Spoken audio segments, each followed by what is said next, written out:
nombre es Juanita Gubertus, soy coordinadora de Justicia Transicional de la Oficina del Alto Comisionado para la Paz y sé parte de la delegación de gobierno en la discusión del punto 5 sobre víctimas en la mesa de conversaciones.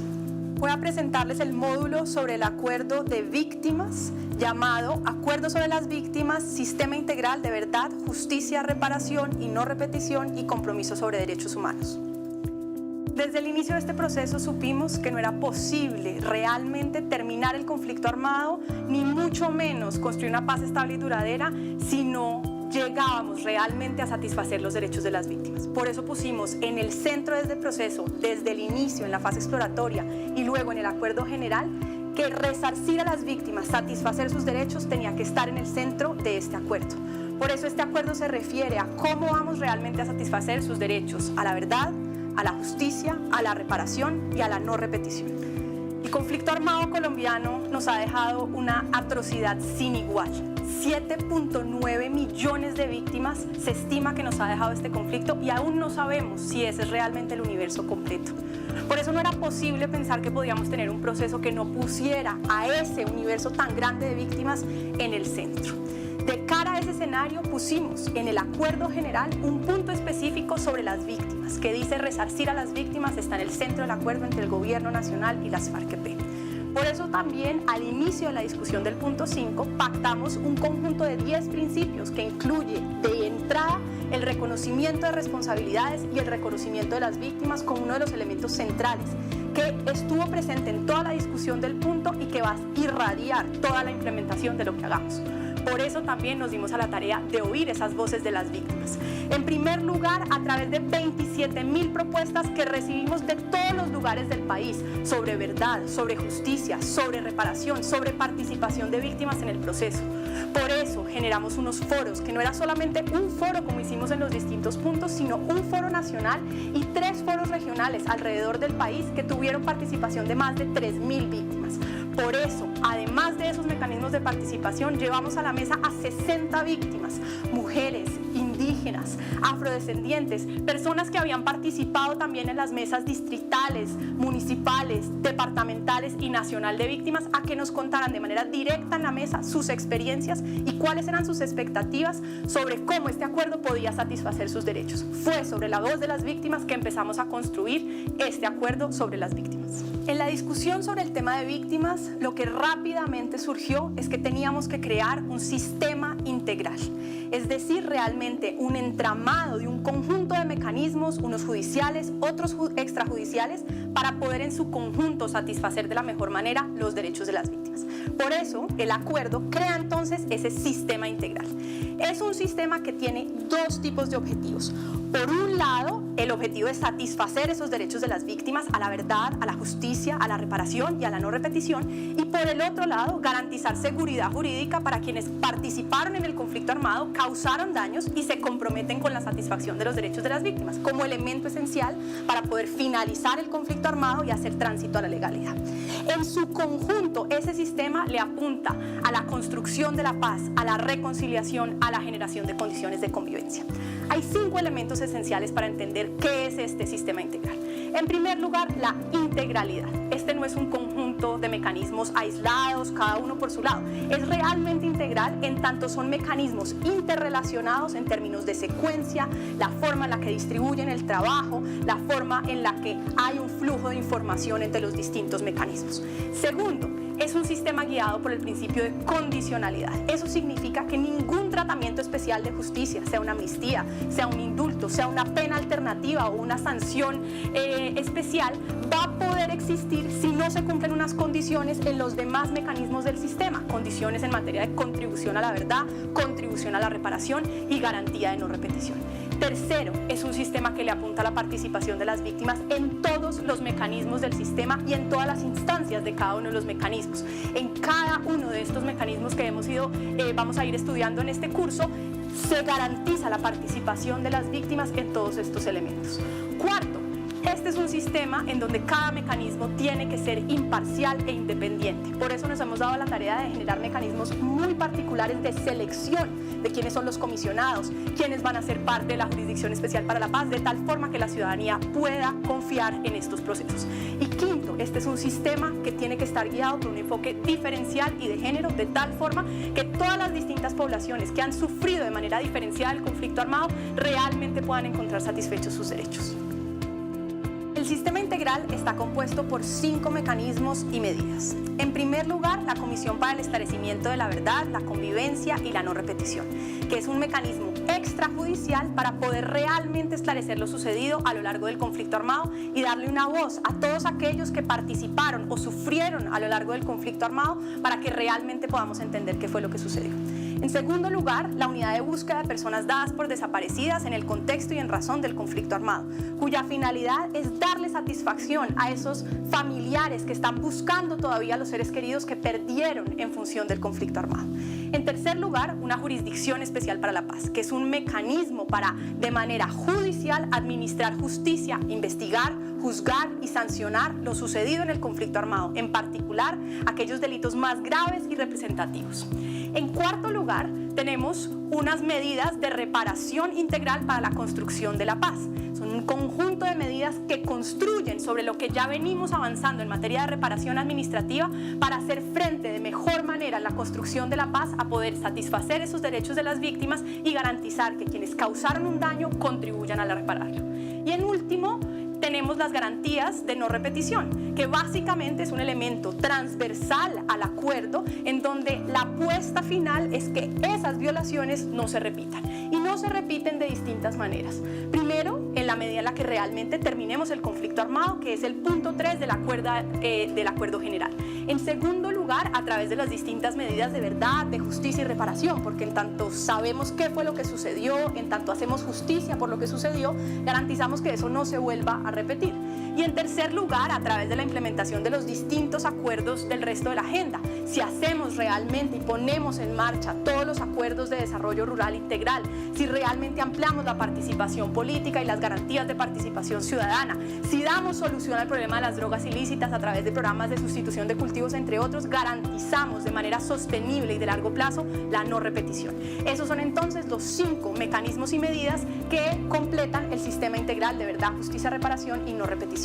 En este sistema integral participan en primer lugar las víctimas, porque como hemos dicho, las víctimas tienen que estar en el centro. Cuáles fueron sus vivencias, sus experiencias, contar desde su visión qué fue lo que les sucedió es esencial. Por eso en primer lugar participan las víctimas. Pero participan también, por supuesto, quienes participaron directamente en el conflicto armado y causaron daños y conocieron de primera mano qué fue lo que sucedió. Entonces participan, obviamente, los miembros de grupos guerrilleros que dejen las armas, que hayan firmado un acuerdo de paz y que se comprometan con la satisfacción de los derechos de las víctimas para aportar contando su visión de qué fue lo que sucedió. En primer lugar, narrando los hechos, pero también explicándolos, porque hay distintas visiones sobre lo sucedido y esa visión también debe existir dentro del sistema integral. Deben participar también agentes del Estado cuando cometieron delitos en el contexto y en razón del conflicto armado, porque eso es justamente lo que les permitirá tener una seguridad jurídica de largo plazo. Tenemos también la participación de terceros civiles que hayan participado de manera indirecta en el conflicto armado, bien a través de su relación por medios de financiación o de colaboración con grupos armados. Estas personas, cuando hayan tenido una participación determinante en los crímenes más graves y representativos, podrían ser llamadas por la Jurisdicción Especial para la Paz. Y el sistema se aplica también a aquellos excombatientes de grupos paramilitares que, si bien han venido participando en los procesos de justicia y paz y de la Ley 1424, que no vamos a volver a empezar de ceros, en todo caso, los distintos mecanismos como la Comisión de la Verdad, como la Unidad de Búsqueda, también le darán satisfacción adicional a las víctimas del paramilitarismo, que también encontrarán una fuente de satisfacción de sus derechos en este sistema. Y el sistema, por supuesto, se aplica en un nivel más amplio a la comunidad en general, porque se trata de que todos como ciudadanos, en las zonas más afectadas por el conflicto, pero también en el resto del país, en zonas urbanas, nos conectemos con qué fue lo que sucedió en el conflicto armado, lo entendamos, lo conozcamos y entendamos cuál fue la realidad para que esto no se vuelva a repetir. Así que en el sistema integral participan víctimas, quienes causaron daños en el conflicto armado y comunidades en general. La Comisión para el Esclarecimiento de la Verdad, la Convivencia y la No Repetición es el primer mecanismo. Es un mecanismo extrajudicial que busca satisfacer el derecho de las víctimas y de la sociedad en general a la verdad. ¿Qué significa que sea extrajudicial? Pues responde a las lecciones aprendidas que veníamos aprendiendo en Colombia, y es que no podíamos pensar que poníamos todos los huevos en la canasta del proceso penal, porque resulta que un proceso penal no es suficiente para esclarecer los contextos, por qué sucedió lo que sucedió, porque en un momento dado se dio una masacre y no simplemente el hecho mismo de si constituye un delito, o si es un homicidio, o si era un crimen de lesa humanidad, sino cuáles son las explicaciones detrás de por qué en un contexto particular, temporal y geográfico eso sucedió.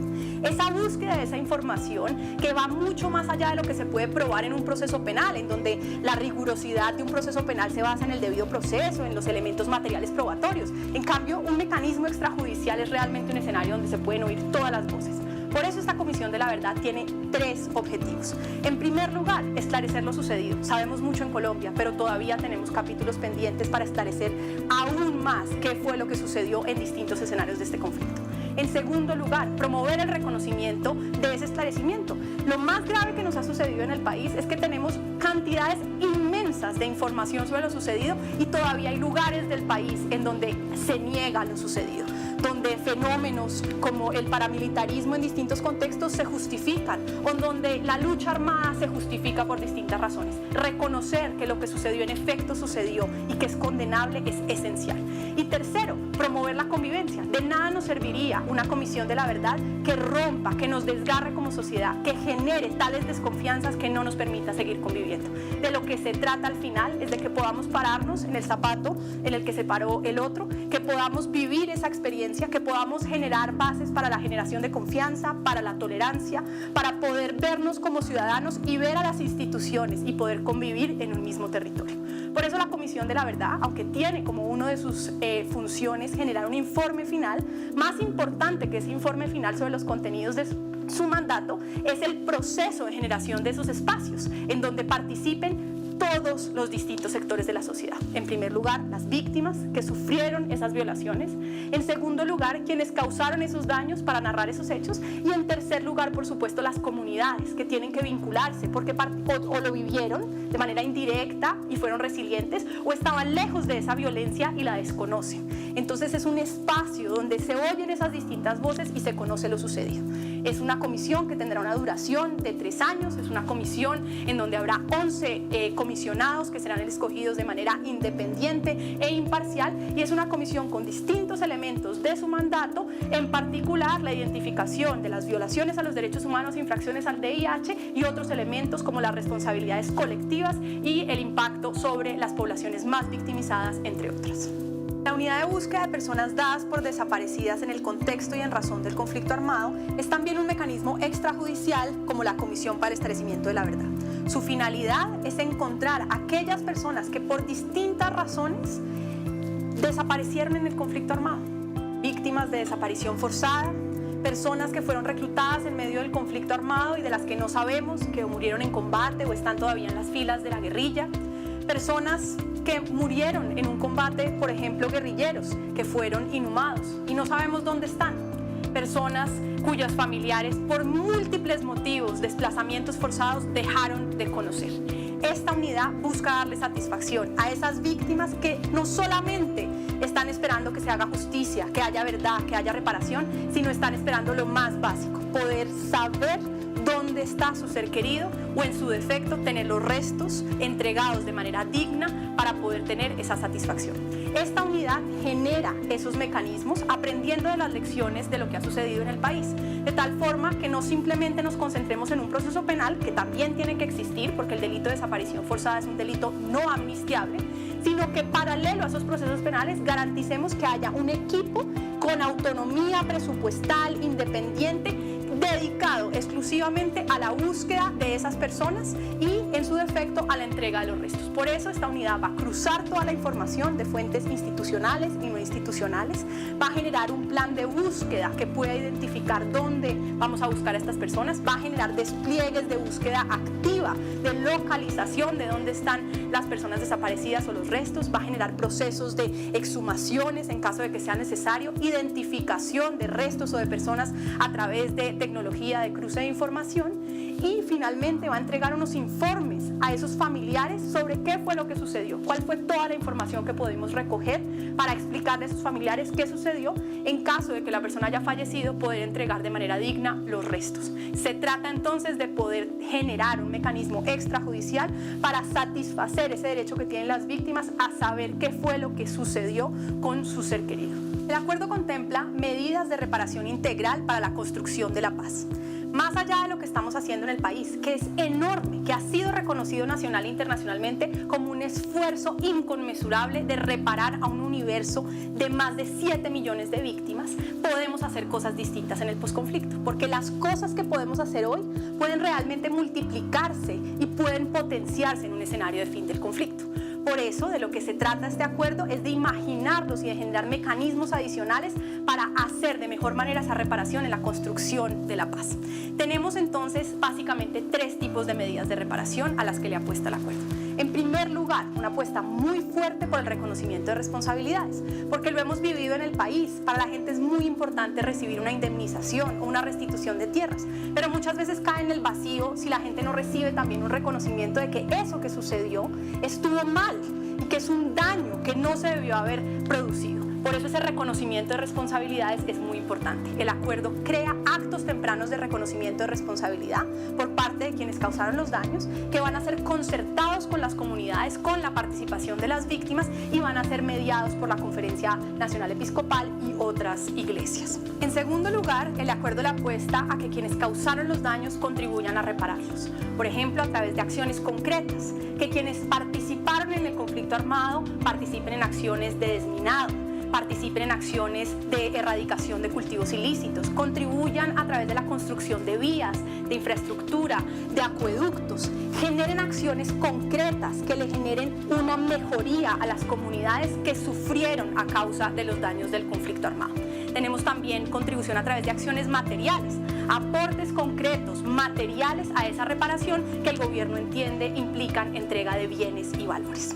En tercer lugar, el acuerdo de reparaciones tiene una cantidad de mecanismos para poder fortalecer la reparación colectiva y articular esos distintos elementos a nivel territorial para lograr la mayor satisfacción de los derechos de las víctimas.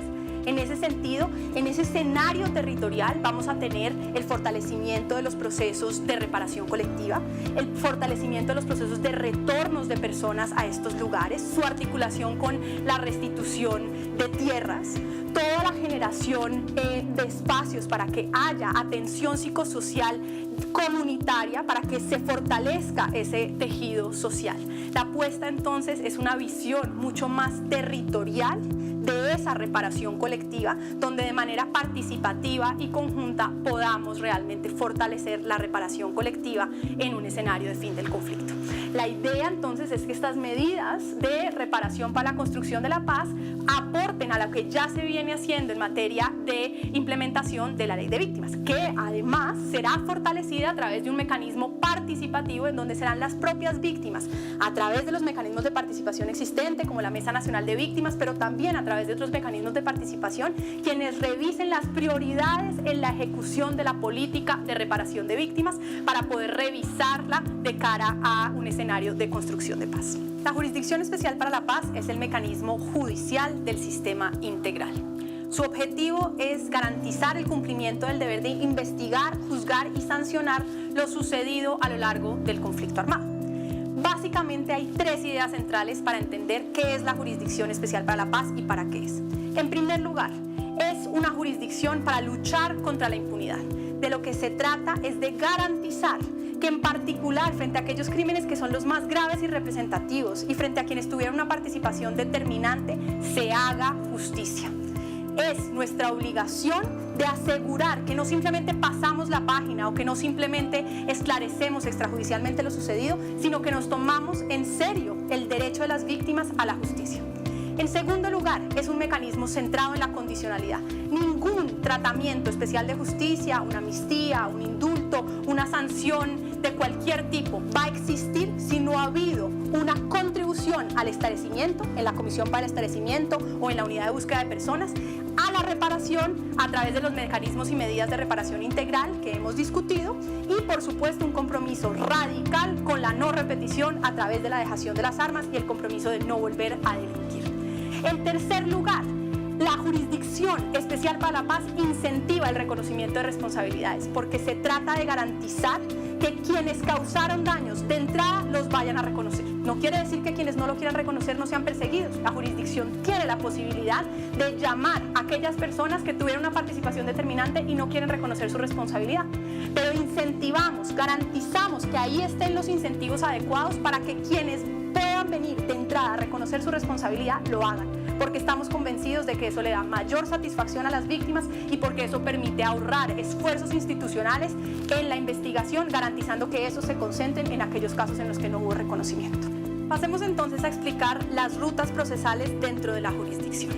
En primer lugar, la jurisdicción tiene una sala de reconocimiento de verdad y responsabilidades a la que llega toda la información de la Fiscalía General de la Nación, del Consejo Superior de la Judicatura con todas las sentencias que han sido producidas por años en nuestra justicia ordinaria, la información de las víctimas, de las organizaciones de sociedad civil, que tiene enormes contenidos sobre lo sucedido en el conflicto armado. Esa sala de reconocimiento, que está compuesta por magistrados, recibe toda esa información y la coteja, la analiza y la va a contrastar con los reconocimientos de responsabilidad que reciba de quienes han causado daños en el conflicto armado y han venido a reconocer de manera voluntaria su responsabilidad. A través de toda esa información contrastada va a tomar una decisión muy importante a través de la producción de una o varias resoluciones de conclusiones, en las que va a poder tener que distinguir entre dos posibles rutas procesales. Por un lado, quienes han cometido delitos no amnistiables, en particular aquellos más graves y representativos y en donde hubo una participación determinante. Y en segundo lugar, aquellos delitos amnistiables o sujetos de un tratamiento penal equivalente. Vamos entonces con la primera ruta procesal. Por este camino, la Sala de Reconocimiento envía al Tribunal Especial para la Paz aquellos casos de delitos no amnistiables. Frente a esos delitos tenemos nuevamente dos posibles rutas, una ruta con reconocimiento de responsabilidad y una ruta sin reconocimiento de responsabilidad, porque como hemos dicho se incentiva el reconocimiento de responsabilidades. Quienes reconocen responsabilidad por delitos no amnistiables, en particular los más graves y representativos y en los que hubo participación determinante, van a recibir el mejor tratamiento especial disponible. Ese tratamiento es una sanción de restricción efectiva de la libertad y el cumplimiento adicional de una serie de acciones y obras de reparación y restauración de las víctimas y comunidades. Se trata de una sanción de 5 a 8 años de restricción efectiva de la libertad vigilada por un mecanismo nacional o internacional de monitoreo y verificación y, en todo caso, sujeta al control del Tribunal Especial para la Paz. La segunda ruta posible dentro de esta primera ruta es aquellos casos en los que no hubo reconocimiento de responsabilidad. Cuando no hubo reconocimiento de responsabilidad, necesitamos que una unidad de investigación y acusación que se va a crear dentro de la jurisdicción investigue los casos, porque no estamos solamente sujetos a aquella información que la persona va a querer reconocer o no, sino que tenemos que recolectar evidencia. Esa unidad entonces investiga, imputa y acusa ante el tribunal. Si a lo largo de esa investigación, antes de la sentencia, la persona decide reconocer responsabilidad, entonces recibe una sanción de privación efectiva de la libertad en condiciones carcelarias ordinarias de 5 a 8 años. Por supuesto, es cierto, la persona no reconoció de entrada, pero en la medida en la que está dispuesta a reconocer, así sea un poco más tarde dentro del proceso, eso se incentiva y se reconoce y por eso recibe una pena que en todo caso es un poco más estricta porque es en condiciones carcelarias ordinarias.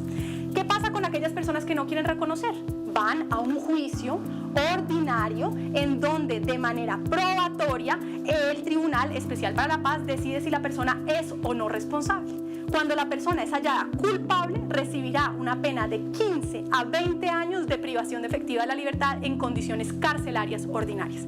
Es decir, aquel tratamiento penal especial más gravoso está reservado para aquellas personas que tuvieron una participación determinante en los crímenes más graves y representativos, en aquellos delitos no amnistiables que no están dispuestos a reconocer su responsabilidad. Esa es entonces la ruta frente a aquellos delitos no amnistiables cuando hay reconocimiento y cuando no hay reconocimiento. Tenemos entonces la otra ruta, aquellos casos frente a delitos que son amnistiables o sujetos de tratamiento penal equivalente. Frente a esa ruta tenemos nuevamente dos posibles rutas adicionales. Aquellos casos en los que se cometió un delito político y delitos conexos, es decir, típicamente lo que comete un guerrillero, que es la rebelión, y una serie de delitos que se cometieron en el marco de esa rebelión. Esa sala, que es una sala de amnistía e indulto, tiene que analizar la relación entre esos delitos, que pueden o no ser conexos, con la rebelión. Es el caso, por ejemplo, de un homicidio en combate, que es un delito amnistiable internacionalmente, pero en donde tenemos que analizar caso a caso si realmente fue el homicidio de un combatiente o si era un homicidio de un civil que no participaba en el conflicto armado. En el primer caso, la sala podría otorgar una amnistía; en el segundo caso, la sala tiene que devolver ese caso a la sala de reconocimiento, porque es un delito frente a un civil que no sería de ninguna manera amnistiable. Tenemos entonces que hace ese análisis de conexidad y decide si otorga o no la amnistía. La segunda ruta posible frente a estos delitos amnistiables o sujetos de tratamiento penal equivalente es ir a la sala de definición de situación jurídica. Es para aquellas personas que no han cometido realmente el delito político, pero que tampoco cometieron los delitos no amnistiables ni tuvieron una participación determinante en lo más grave y representativo. Se trata, por ejemplo, del caso de miembros de la fuerza pública que hayan cometido delitos en el contexto y en razón del conflicto armado, que no hayan participado en los más graves y representativos. Esas personas podrían recibir tratamientos como la cesación de procedimiento, como la renuncia a la persecución penal, entre otras resoluciones necesarias para resolver la situación jurídica, y como resultado de ello recibir esa resolución de su situación jurídica que le otorgue seguridad jurídica de largo plazo. En todos estos casos, como ya analizábamos de cara al sistema, tiene que haber un análisis de condicionalidad.